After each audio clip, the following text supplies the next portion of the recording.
Welcome to the Program Pod, a national award-winning program on the RCBC Podcast Network, which takes a deep dive into the programs offered at RCBC through different perspectives of students, faculty, and employers.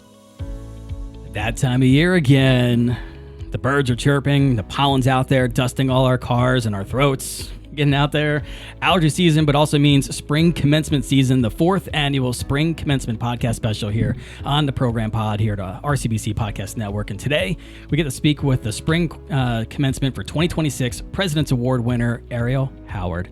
Hi. Hi. How you doing? I'm good. All right. You're going to be speaking in front of your entire RCBC class of 2026 at this year's commencement ceremony, which returns to the quad. We did a couple instances from weather and everything else inside. Winter commencement, obviously, you can't do it outside. Everyone's going to be very cold in December, but we're back on the quad. So, Ariel, first of all, again, congrats on this year's recipient. You know, you're one. And that's it, one and only, because you used to have 3. We had all the different divisions and such, so we're packing it all into one big ceremony, so you get to speak to the entire class. I'm talking like the entire, not just the divisions of health sciences, STEM, humanities, business and social science. But so that is kudos to you, because it came down to just picking one person out of all the entries. All right, so how you feeling? I feel good. Yeah. Coming down. It's finals right now, right? Oh, yes. Yeah. Finals today and Wednesday. Yes. Wednesday. Okay, so a little bit more to go. And then home stretch, you can work on your speech. So you already went through a practice run. We were at the VODA. You're finding out that 9 minutes is a lot to kind of to stretch out, right? Yes, it was. Yeah. Yes. What I have prepared, it came to realization that it was only, 3.5 minutes.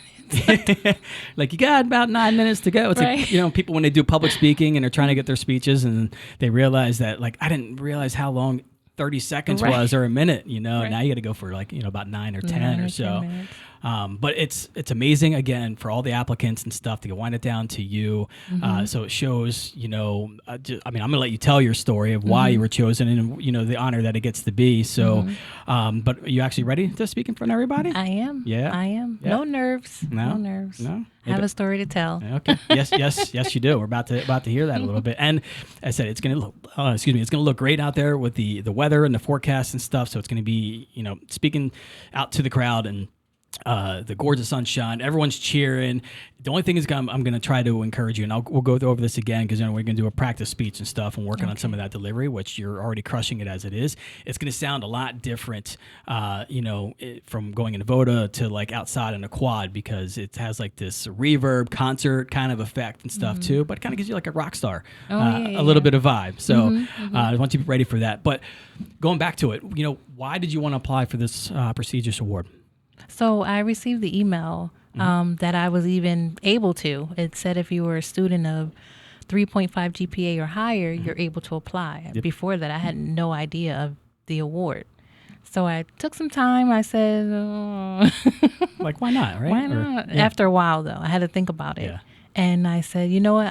It's just an application. So I did apply, and that was just the first step.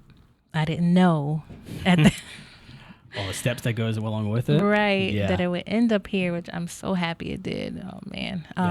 But it was just taking a chance. Yeah. How was that process, though? Because I know some people say, like, the interview process, like, one's getting the application, but then you got to go and speak in front of, like, I think the board, and obviously, right? A whole panel of people. So how was that? It was a little tricky, because I work full time. So I came straight from work, and they had to change the times for me, which I'm so grateful that they did. It was like an 11:30, but they said, no, come at 1:30 or 2 if you can. So I was so happy about that. Yeah. So I came in my work clothes, my scrubs, and they just, they welcomed me. All of them were smiling. So it made me feel a little more comfortable. Yeah. And then they started with their questions, and I just answered or talked just like you and I are now. Sure. So I believe that's what got it, you know. Clearly. It was just hi, how are you? I met you guys years ago or whatever. It felt like just a conversation between friends. Yeah. And you're not, you're not your traditional student, so to speak, too. Right. So they see that literally you're coming, like that commitment of coming in full time. You're talking about obviously a successful GPA to even qualify for that, to go through the process. So there's a reason why you were selected for this year's, Right. President's Award winner. So again, congratulations. Just kudos Thank to your you. work. But you talked about it, your full-time work, or we just said it, you're non-traditional, right? Mm-hmm. So let's go back to the beginning, right? Okay. Like all the way back. Like I know your story, but Right. people watching or listening, to the program pod here don't know your story. Right. And I'm not sure how much you're going to reveal during your commencement speech that we were trying to say. You can even open up and share that, because a big chunk, which I am always going to be wanting to push, because I come from that same background. I'm cut from that same cloth a little bit, which is, you want to share with that, going all the way back to right out of high school and where you started and went to. So I am a RV, Rancocas Valley alum. Red Devil. Right. Yeah, yeah.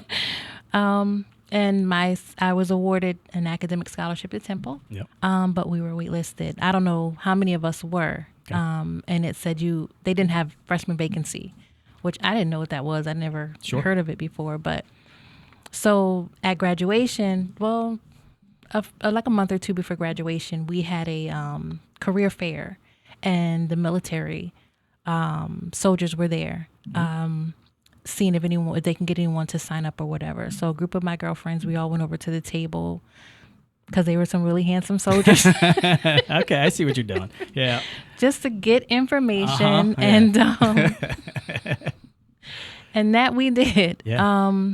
So they did advise that they would have to come out to our home, speak with our parents, our guardians, and things like that. And I ended up realizing I was the only one out of my friend group that went the further step. Like, oh yeah, I was really interested. They showed me some jobs. I was like, well, this will be my next step then, because I was waitlist. I didn't know what I would do for the year, because I was all school, based. Like, okay, this step, this step, this step. So it just came in like a bomb. I was like, all right, I'll go ahead and do this. Yep. And I became really interested in it. So then after graduation,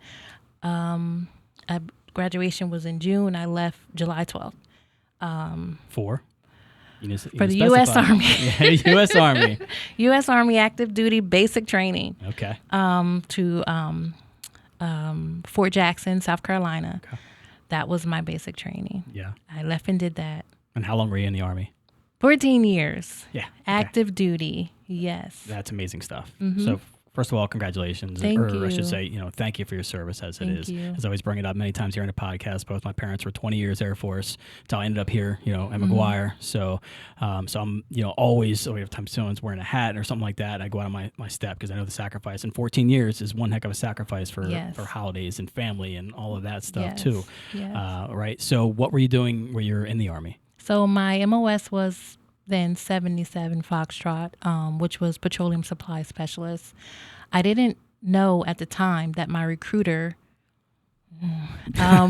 sent me in with an open contract. I didn't know what that meant at 18. Okay. But I did find out quickly. Yeah. It means that after basic, they'll basically put you where they see you, where they want to put you. Yeah. So you don't have a job until after basic.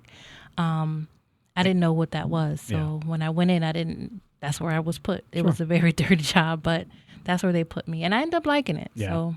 Yeah. And then, I can kind of reveal here, it'll be a little spoiler alert, but you ended up over and did some stuff, do some tours over at Afghanistan too, right? Correct. Yeah. One tour in Iraq, 2 in Afghanistan. Yeah. Okay. So, again, war, sacrifice, and everything else for your Correct. country. So, but you come home, you're 14 years. So, what was next? Well, I was married. I married early, had my kids early, Okay. But it was a struggle on my family. Yeah, I my bet. ex-husband. And my ex-husband. So it was like duty first. Military is always first. Yeah. Not in your heart, but it's always first. Well, I get it. I mean, again, not to cut you off, right? Because my parents, there's one point, both my parents, and it's very rare, but thankfully, it's why I love my friend's mother so much, because they took me in. They kind of partially adopted me. They had to, because my parents had to go do some time over in England. And they came back because we were in England and having to go back, right? But there was points when I was growing up as a kid, like one parent be away and then one come home and another parent would be away, right? Because you said duty first. It's not by choice of trying to leave your kids and stuff, but it's when you get an assignment, they're like, got to go. Correct. Right. And my ex-husband was also U.S. Army active helicopter crew chief, so he was gone like in battle because he flew in Black Hawk. Oh, wow. Yeah. So we made the decision, like I had to come home. Yeah. So that was that. And then I had to find a different route. Yeah.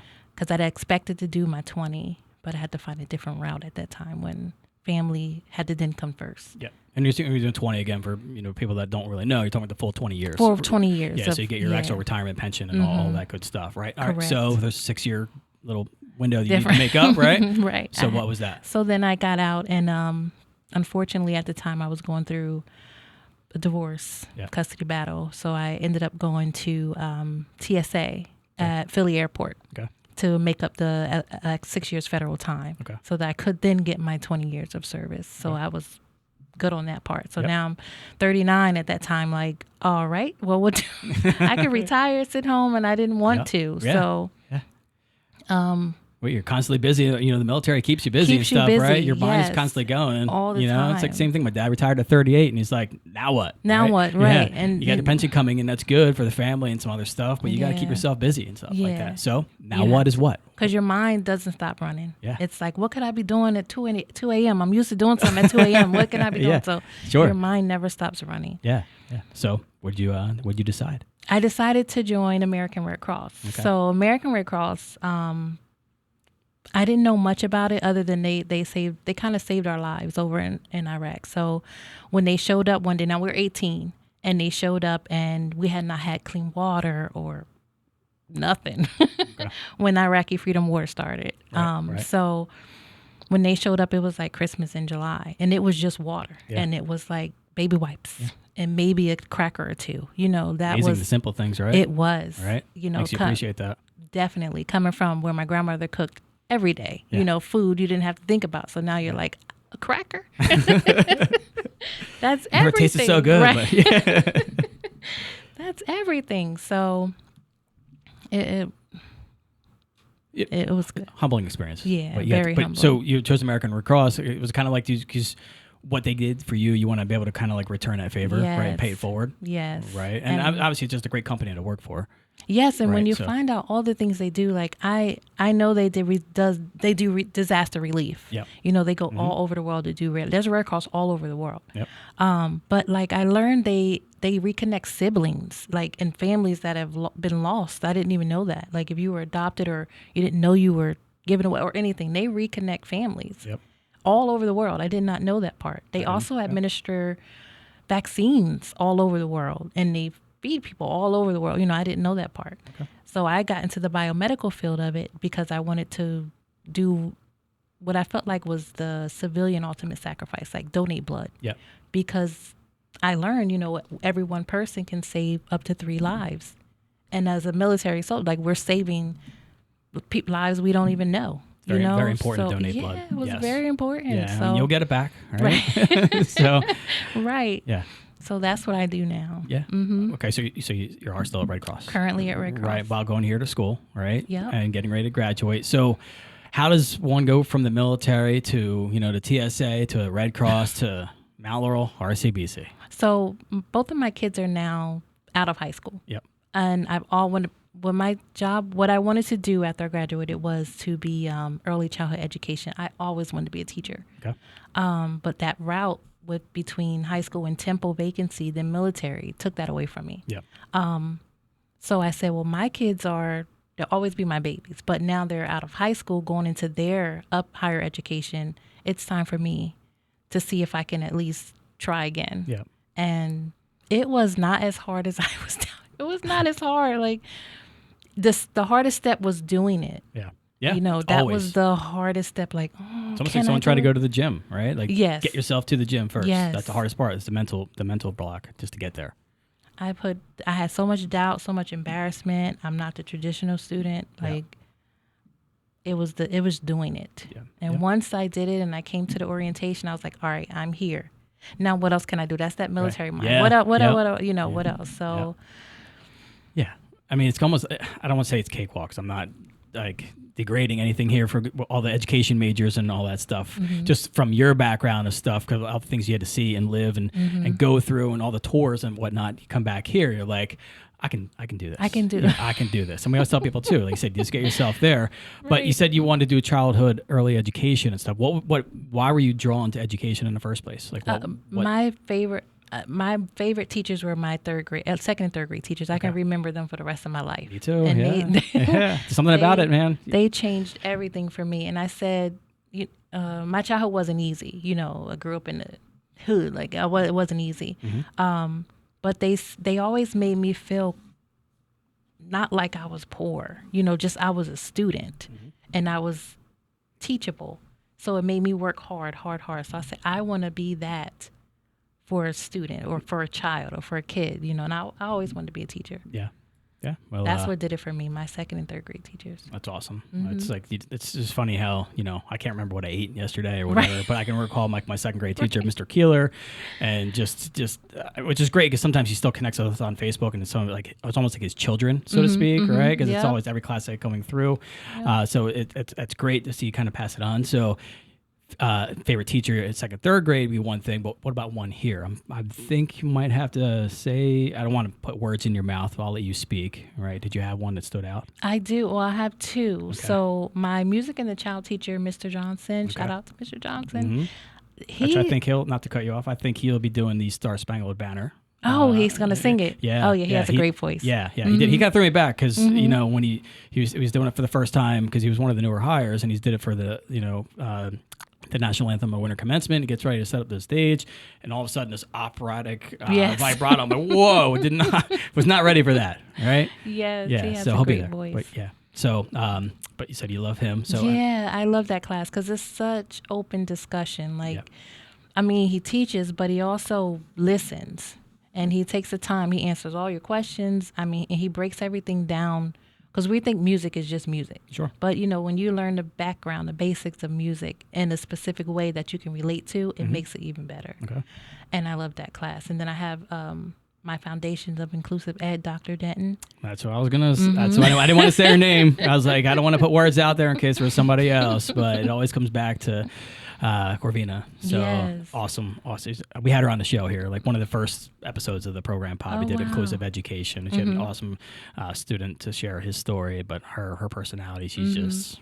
Yes, and she's open. She's very open. And you don't want a professor who is like, this. That's you know, especially someone at my age or anything. Like, I have to have it.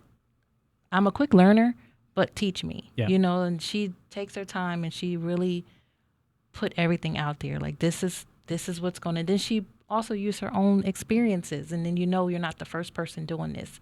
And it was way back, even when she started, you know, things were still going on. It's nothing to be like shocking or a surprise to you when it happens to you, because someone you know has also gone through it. Okay. So what was some of the more challenges you faced here going through, you know, through the program? Are you a 3+1? Yes, I am 3+1. Okay. I guess my biggest challenge was like me doubting myself. That's a big thing for me. They're underrated, but yeah. And like I don't look like everybody else, you know. Like, I'm going into a classroom where it's traditionally designed for 18, 19, even 20-year-olds. Yep. And that was me 20 years ago, you know, 23 years ago. So I doubted myself a little. I'm even older than Mr. Johnson. Yep. I feel Mr. Johnson. Yeah. But I figure, you know, now I'm learning it doesn't matter, you know. Well, you got to, usually, you know, you're not the clique. What do you call it? The spacing on it for the group of students that you go with, the cohort, right? Oh, yeah. Like I said, I'm coming off the weekend, like I sleep with my daughter and all the allergy medicine, so my brain's a little foggy. I'm trying to get to those words. So cohort out there, they always make you feel accepted. It doesn't matter what age, what culture background you come from, like that. So do you have a good cohort you're going through? I do. Yeah. And, you know, we're in groups in the Foundations of Ed class. And without my group that I'm in with this cohort, I'll give Kevin and Savannah, they made it easy. They never made me feel like the mom of the group. I let them know offhand I am a nerd. I was all high school. That is me. I will write everything. I don't mind speaking. I'll speak, you know. But they never made me feel like the mom of the group. Never made me feel old or anything. It was just student to student, peer to peer. That's what it was. And I hear that often. Like a lot of times we have the non-traditional students, they come back here, and even some past President Award winners or other students we've had on the show. And that's what I always try to encourage people. Like you said in the beginning, right? It's just getting to that hurdle of applying, right? Or checking out an information session and getting your stuff on campus and stuff. But people will make you feel welcome, right? If you want it, like you take your own path the way you feel comfortable at it. But students aren't here to make you feel old or whatever, because they're all going through it too, and you're all trying to pass the classes and the end goal and try to to get there and stuff and share those experiences and stuff. So it's great to hear. I'm literally getting some chills about it, because I know we have a great family vibe and culture here on campus, right? Yes. And all the other activities and everything else we do to try to make it like something, not just go here to school and go to work and that's nothing. it, right? You get a little connection. So with that, did you have a favorite moment or something that kind of like stood out here from your experience, RCBC? Whether it's even just out recently, we had the pet farm out there. People are all touching out. I know you were working, so you might have missed out on that stuff. Yeah. But something that kind of stood out is maybe like a memorable moment. Well, with Dr. Denton's class, I have never, because I went a different route, I never got a chance to be in a classroom.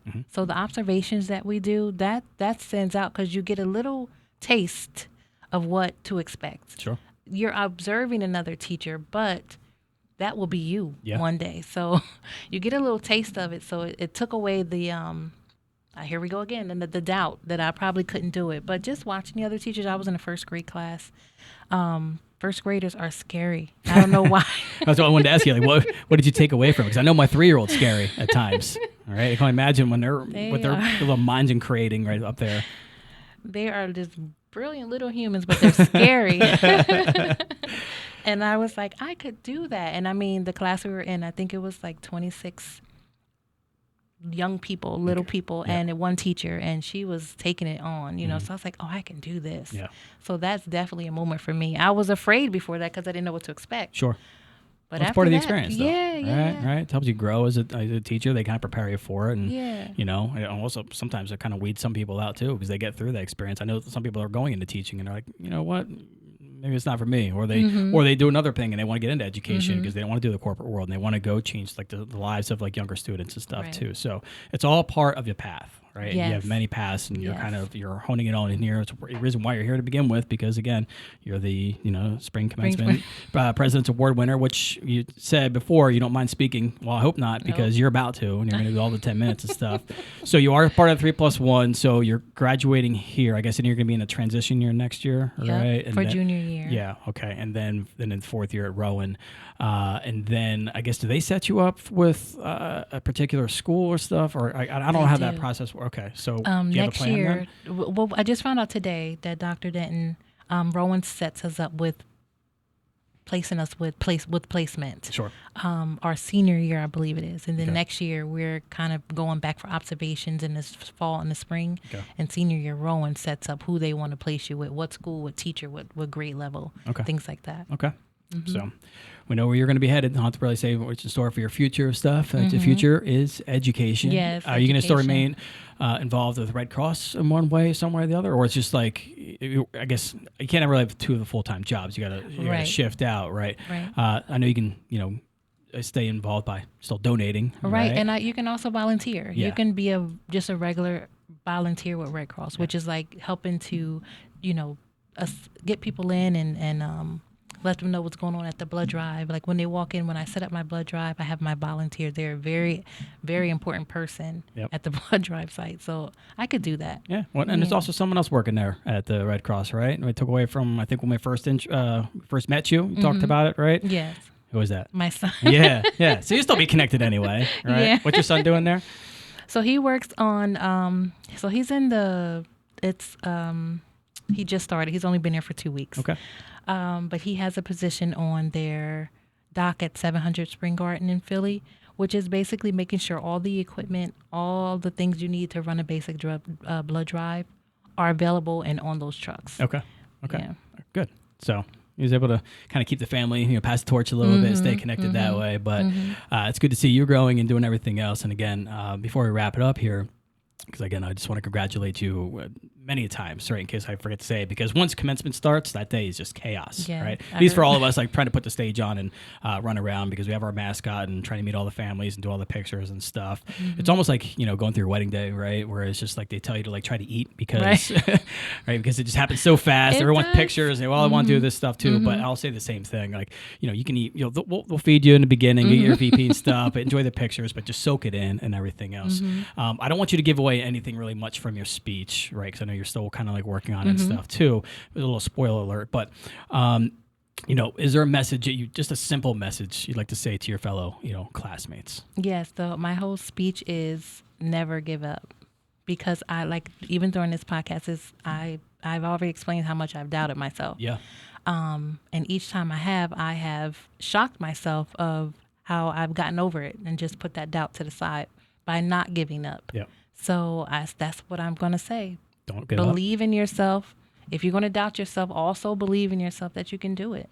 Yeah. So never give up. Yeah, it's something I see with I have a little Sasquatch sticker that says "Believe in yourself." Right? Tell people just do that. But if you didn't do that, you wouldn't be here. Right. Right. So it's just one of those butterfly effects, if you will. So I always told my students when I was teaching them is just don't be afraid to fail too. Right. Try things out. If it doesn't work out, cool. You know what? Because you don't want to go through life being like, what if I did try that? You tried it, didn't work out. Cool. Move on to the next thing, right? Or if it did, next thing you know, hey, I am now the President's Award winner, speaking in front of my class, getting ready to go on. I mean, look, seriously, I don't know if the cameras can pick it up too. Chills right there. I'm not lying, okay? I genuinely feel happy for you and proud of you. So thank you.